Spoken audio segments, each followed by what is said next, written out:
Bueno, por fin, la gran esperada moto española, que según informa la propia marca, 82% de componentes españoles, 6% de componentes de origen europeo y el resto de componentes de origen asiático. Mucho que decir de ella. RAI 7.7, scooter equivalente a 125 centímetros cúbicos, válido para cualquier persona que tenga carnet de conducir con más de 3 años de antigüedad o que tenga el A1. Moto 100% eléctrica, diseño cuanto menos llamativo. Ahora pasaré a dar mi opinión sobre la susodicha. Los detalles técnicos en muchísimas páginas web y otros vídeos se podrán ver, no obstante pondré un resumen al final del vídeo. La prueba de la presente ha sido gracias al concesionario en Las Palmas, Federauto, que me la ha cedido muy amablemente. ¿Qué deciros de la moto? O del scooter en este caso. Bueno, ya de por sí, sin llegar siquiera a tocarla, se denota una moto de calidad. Nada que ver con otras motos del sector de origen asiático. Pese a que el nombre pueda parecer español o europeo, se nota una calidad alta. La moto ya viene de serie con cubiertas Pirelli, en este caso. Es una moto, transmisión por correa, al contrario que sus competidoras más directas, que implementan el motor en la rueda, generalmente. Según la marca, dice que siempre es más eficiente aligerar la llanta y separar el motor de la llanta. Bueno, cuestiones técnicas. En este caso, las baterías van alojadas en la parte baja, ocupando el sitio de lo que sería en una moto de combustión del tubo de escape, del motor y de otras partes mecánicas. ¿Qué decir en cuanto a la moto?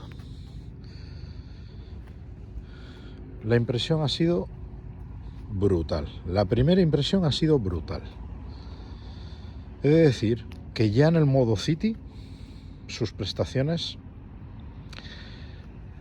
acomplejan a cualquiera. Si bien es cierto que no es toda la entrega de potencia, ya en el modo City es más que suficiente para el 90% de las ocasiones diarias. Existe el modo Flow, que sinceramente lo he probado y no me dice gran cosa. Supuestamente beneficia la navegación a vela. ¿Y qué decir del modo Sport? Brutal, brutal. Nada que ver con otros scooters del mercado de este tamaño. La entrega de potencia es brutal. Conmigo encima, llaneando, ha superado los 120 km por hora, sin ningún complejo. En una autovía de 2 carriles subida, ha conseguido alcanzar los 115 km por hora, o mantenerlos. Y bajando, he llegado a rozar los 130 km por hora. Todas esas velocidades de marcador, evidentemente no son reales. Pero no creo que estén muy lejos de la realidad, porque dejaba atrás a cualquier coche. Eso en cuanto a la parte positiva. Añadimos a la parte positiva la buenísima estabilidad que muestra la moto. Una suspensión muy dura que le aporta muchísima estabilidad en curva. Evidentemente los neumáticos Michelin ayudarán. Eso sin lugar a duda.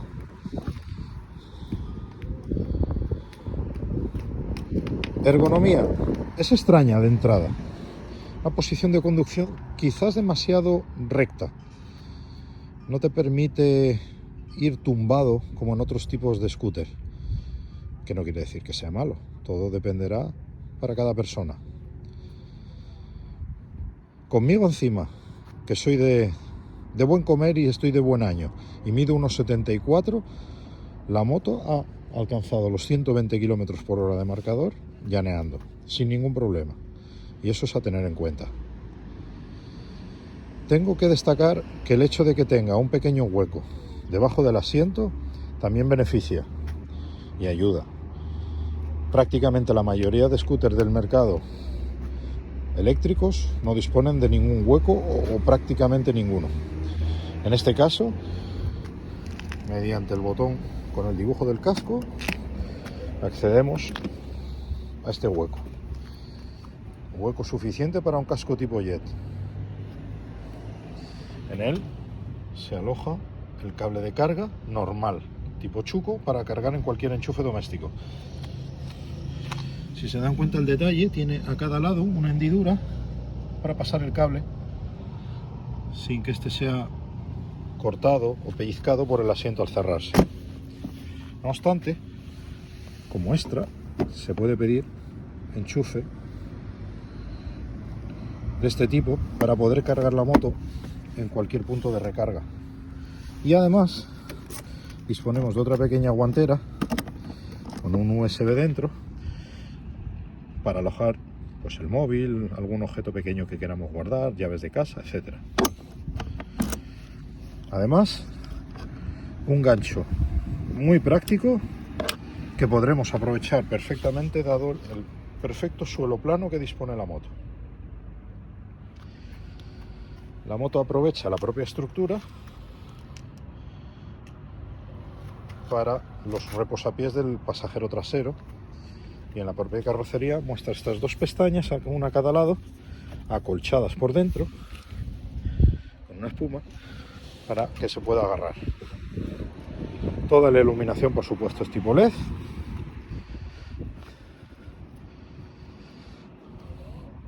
Y con un aire, sin ser exageradamente futurista, muy moderna. Eso en cuanto a todos los detalles de la moto positivos que le he encontrado. Detalles negativos o no tan agradables, he de decir dos o tres cosas. Primero, que me sorprendió ha sido al frenar.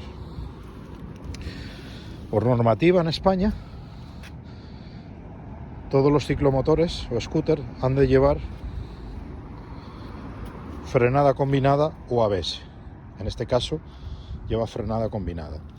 Y es curioso, cuando uno pulsa las dos manetas de freno,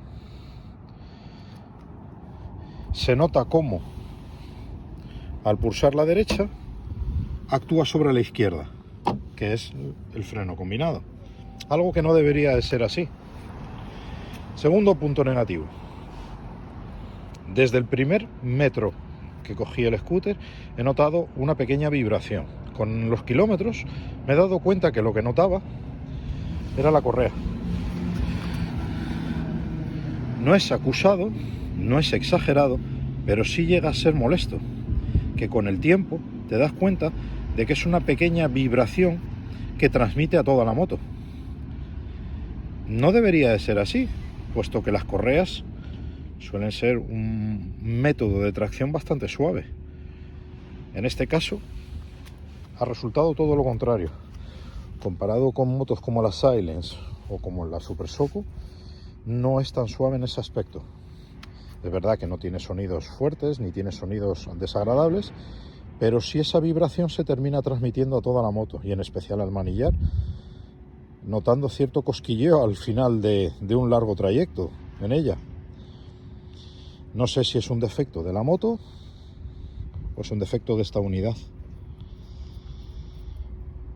Otro aspecto no tan positivo: es extremadamente dura de suspensión.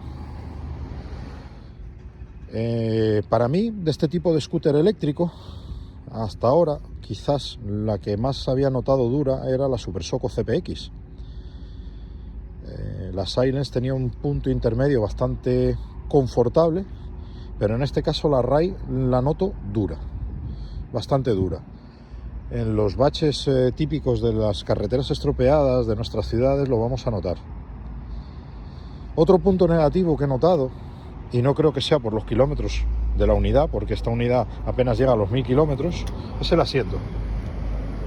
Lo he notado también muy duro. He usado la moto apenas una hora, la he probado, ciudad, carretera, circunvalación, y se llega a notar que las posaderas se terminan cansando. Son puntos que quizás la marca debería de mejorar, y eso es sencillo porque es simplemente mejorar un poquito el mullido del asiento. Por el resto, creo que no tengo nada más que indicar. Un punto a su favor importante es la regulación mediante esta palanca del asiento. Permite 3 posiciones: media y baja, que ayudará evidentemente a cualquier conductor que tenga tallas menores a la mía. Otro punto a destacar es la buena aerodinámica de la moto, al menos en esta unidad con la pantalla puesta, que también es un extra, se nota. Una aerodinámica muy cuidada. Por lo demás, me parece un gran scooter, una gran inversión. He avanzado con la moto en modo Sport prácticamente toda la prueba, y si bien es verdad que acusa el uso, la batería, estamos hablando de que sin ningún tipo de problema, en modo Sport, de forma permanente, superará los 100 kilómetros de autonomía.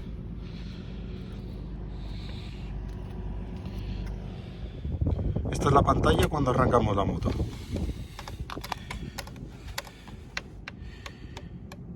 Menú sencillo, fácil lectura, con buena visibilidad, incluso a plena luz del día. Por defecto siempre se enciende en el modo City, con una pulsación del selector cambiamos al modo Flow, que ya entrega un poquito más de potencia, pero regenera menos en electricidad en la frenada. Y con otra pulsación pasaríamos al modo Sport. Este scooter, a diferencia de la gran mayoría del mercado, no cuenta con pata de cabra lateral, sino solo caballete, que ha sido situada además en la parte delantera para facilitar ponerlo y quitarla de forma muy cómoda, incluso sentado en la moto. En cuanto a los mandos, de este lado tenemos el claxon, los intermitentes y los 3 modos de conducción, que por defecto, como ya dije antes, siempre arranca en modo City. Por delante tenemos el selector de luces cortas y largas, y más abajo el selector para pulsar y accionar la marcha atrás. En el otro lado tenemos el botón para accionar la apertura del hueco debajo del asiento, el Garmin o luces de emergencia y el botón para la puesta en marcha de la moto. En su parte frontal, esta unidad cuenta con la cúpula, la pequeña luz diurna y la doble óptica normal. Bueno, esta ha sido la prueba de la RAI 7.7 sin ningún tipo de compromiso con la marca.